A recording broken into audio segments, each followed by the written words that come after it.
বিদ্যালয়ে ছোট শিশুরা যখন আনন্দে পা দুলিয়ে দোলনায় দোল খাচ্ছে, ঠিক তখনই বিদ্যালয়ে ঘেঁষে অবস্থিত দুটি ইটভাটার মুখ থেকে বের হচ্ছে ধোঁয়া।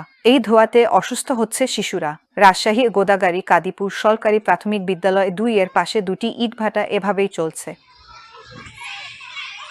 ইট প্রস্তুত ও ভাটা স্থাপন 2019 অনুযায়ী বিশেষ কোনো স্থাপনা, শিক্ষা প্রতিষ্ঠান, রেলপথ, হাসপাতাল ও ক্লিনিক, গবেষণা প্রতিষ্ঠান কিংবা অনুরূপ কোনো স্থান বা প্রতিষ্ঠান থেকে কমপক্ষে 1 কিলোমিটার দূরে ইটভাটা স্থাপন করতে হবে।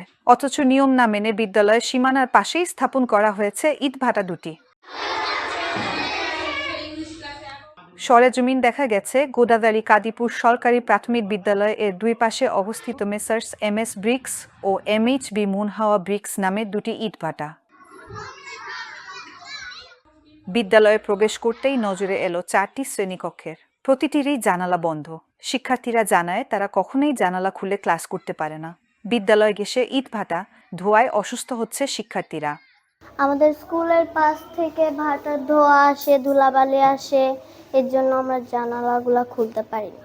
এই ভাটা থেকে যা নোংরা আসে তা বেঞ্চে পড়ে আমরা বেঞ্চে বসি, তখন আমাদের শরীরে নোংরা চলে যায়, তখন আমাদের অসুখ হতে পারে। কথা হয় ওই বিদ্যালয়ের শিক্ষিকা কামরুন নেশার সঙ্গে। তিনি জাগো নিউজকে বলেন, ভাটার যে কালো ধোঁয়া, যে কালিটা, এটা অনেক বিষাক্তকর। সঙ্গে সঙ্গে অনেক ধুলাবালু আছে। এই ধুলো আর এই যে কালি একসঙ্গে মিশে বাচ্চাদেরা যখন ক্লাস করে সারাদিন, তাদের উপর কিন্তু এটা বিরূপ প্রতিকার প্রভাব পড়ে। ওদের মাঝে মাঝে দেখি যে শ্বাসকষ্ট হয়, কাশি হয়, তারপরে হচ্ছে আরও বিভিন্ন ধরনের অসুখ, হাঁচি চড়ায়। একজন আরেকজনের মাধ্যমে হাঁচি চড়ালেও অনেক সমস্যা হয়। মোট কথা হচ্ছে, সবশেষ কথা হচ্ছে, এখানকার বাচ্চারা যেহেতু অনেক গরিব, তাদের এই সমস্যাটা হলে তাদের পরিবারকে নিয়েও কিন্তু অনেক টানাটানির সম্মুখীন হয়। বিদ্যালয়ের প্রধান শিক্ষক ইমাম হোসেন বলেন, শুক্র শনিবার সাপ্তাহিক ছুটি 2 দিন।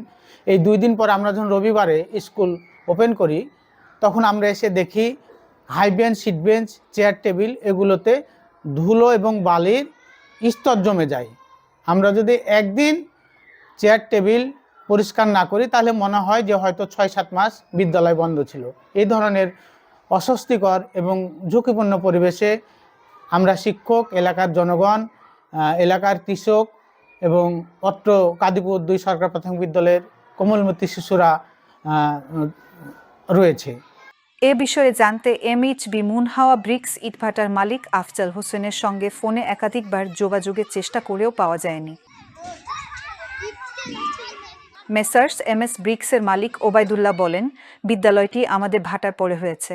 তবে ভাটা কত সালে স্থাপিত হয়েছে জানতে চাইলে তিনি বলেন, এখন ব্যস্ত আছি, পরে কথা হবে বলে সংযোগ কেটে দেন।